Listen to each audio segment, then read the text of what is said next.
연애를 하려면 건강한 자존감이 필요합니다. 하지만 자존감을 키우고 싶어도 소개팅에서 거절당하거나 힘든 일이 생기면 낮은 자존감이 더 낮아집니다. 하늘에서 자존감이 뚝 떨어지는 것도 아니고 어떻게 해야 자존감이 높아질까요? 자신을 존중하는 마음은 평생 관리할 태도일지도 모릅니다. 자존감이 낮다는 것은 너무 좌절하기보다는 천천히 충분한 시간을 가져야 한다는 현실을 받아들이는 것이 좋습니다.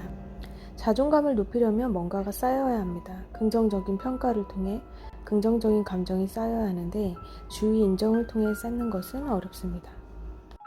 우리는 하나님 안에서 자존감이 높아져야 합니다.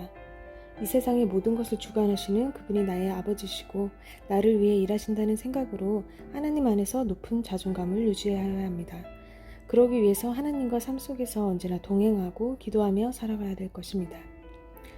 좋아하는 사람이 내게 짜증을 부리거나 함부로 대한다면 나를 무시하거나 내가 만만해서 그런가 보다 하는 것보다 난 정말 대단해. 짜증 부리는 사람을 이해할 수 있어. 내가 더 성장하고 있어. 오늘은 안 좋은 일이 있었나 보네 라는 생각을 할 수 있습니다. 연락을 했는데 답이 없다면 나를 피하거나 싫어하거나 한다는 생각보다 바쁜가 보거나 연락하는 것은 내 자유지만 답하는 것은 그 사람 자유니 상대가 하고 싶은 대로 하는 것도 존중할 수 있는 사람이야 라고 생각하면 좋습니다. 내 감정은 내 탓이고 저 사람의 감정은 저 사람 탓입니다. 상대가 감정 조절을 못하는 것을 내가 책임지고 받아줘야 할 이유는 없습니다. 자기 효능감은 어떤 일을 할 수 있다는 믿음으로 난 저 일을 해낼 수 있다, 없다에 대한 지각입니다.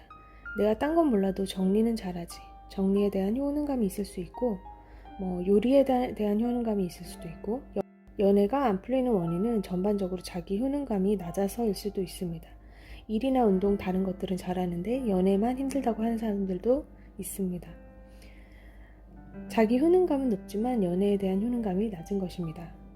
자기 효능감은 마음먹기에 따라 결과가 달라지는 대표적인 감정일 수 있습니다. 예를 들어 발표 효능감이 높은 사람은 발표를 잘할 거라고 생각하고 느긋하지만 발표 효능감이 낮은 사람은 발표를 망칠까봐 전전긍긍합니다. 자기 효능감이 낮은 사람은 쉽게 낙담하고 포기하는 경향이 있습니다. 스트레스도 더 많이 받습니다. 자기가 못나서 실패했다고 생각하고 자기 효능감이 더 낮아집니다. 자기 효능감이 낮아지는 것뿐 아니라 자존감도 끌어내립니다. 감정 중에서 희노애락처럼 구체적인 것은 정서이고 좋고 나쁜 것은 기분입니다. 정서는 원인이 분명하기 때문에 해소하기도 쉽습니다. 화가 났다면 화가 난 원인이 있을 터이고 그 문제가 해결되면 화가 가라앉습니다. 따라서 정서는 오래가지 않습니다. 반면 기분은 원인이 모호합니다. 기분이 좋은데 왜 좋은지 모르겠고 기분이 별로인 이유가 뚜렷하지 않을 때가 많습니다. 연애가 힘들었던 기억들이 흐릿해지기 시작하면 힘들었다는 나쁜 기억만 남습니다. 시커먼 먹구름이 가득 껴서 답답한 날씨 같은 기분입니다. 컴컴하고 묵직한 먹구름 같은 기분이 들면 부정적 확증 편향도 함께 나타납니다. 면접 볼 때 나 망칠 것 같아, 너무 떨려, 느낌이 안 좋아 라고 하면 실제로 망치는 경우가 많습니다. 상대방이 호감을 가져도 믿지 않습니다.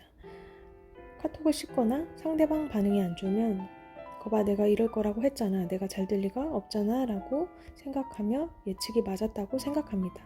심지어 자신도 모르는 사이에 자신의 예언을 실현하기 위해 애쓰기도 합니다. 어차피 안 될 건데 뭐 라고 토덜대거나 노력을 안 하기도 합니다. 연애 효능감을 높이려면 어떻게 해야 될까요? 누구나 호의적인 사람을 좋아한다는 진리를 떠올리면 연애 효능감을 높이는 데 도움이 됩니다. 산책로에서 만난 낯선 강아지도 내가 먼저 반기면 꼬리를 흔듭니다. 자기를 좋아하는 사람을 아주 잘 알아봅니다. 반면 겁내는 사람에게는 공격적으로 굴기도 하고 싫어하는 사람에게는 개도 무심하게 굽니다. 미소는 전염성이 있습니다. 가게에서 스치는 손님과 점원, 길에서 부딪히는 사람과도 미소를 지으면 따라웃게 되고 기분이 좋습니다.